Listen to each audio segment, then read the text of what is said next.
Do you put God first or your worldly interests? Yeah. The more you put your worldly interests first, you're basically serving the Antichrist plan.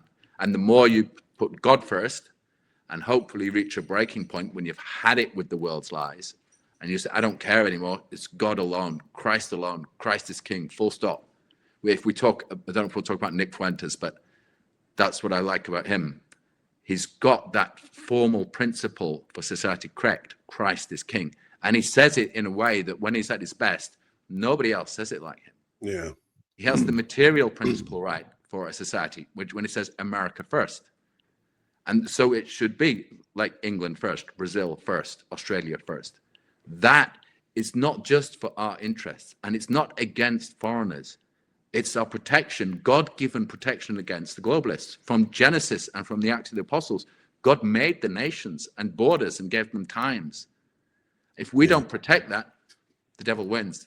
And Fuentes has got correct the principle of privation. If you say Christ is our king, therefore, the way we treat our enemies is to treat them justly and with mercy, but not for 1 second will we let them have influence in the public space. Then everybody wins. Literally everybody wins. And so that's why I like Nick Fuentes. And people come out with all sorts of stuff, reasons why you should have a problem with him. I can see that. I can see a lot of it is gossip and made up. Some of it's true.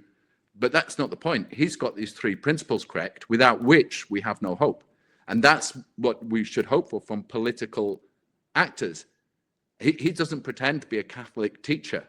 And if people push him on Catholic issues, I certainly don't agree with everything he says there, but when he's at his best on Christ the King, it's awesome. Yeah. And for someone in politics, that's what we need.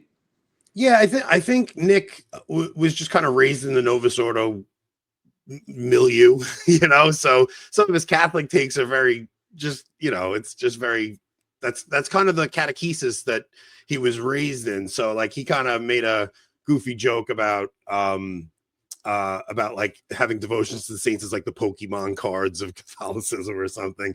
But I'm a little with him and E. Michael Jones, I'm just confused that the two of them, they understand subversion, but they don't see it in the church with the liturgy. It's the one thing I'm always like, man, I don't, they see it everywhere, but then when it comes to the liturgy, they're just like, nope, this doesn't matter. Yeah, I'm grateful for what they do that is good, and when they're at their best, and it's awesome. And E. Michael Jones, Nick Fuentes are incredible when they're doing the best that they do. And I'm not surprised at all to disagree with them on other stuff. I think the liturgy is the number one question, but very few people are there with the liturgy right now. And I had no idea about it before Pope Benedict.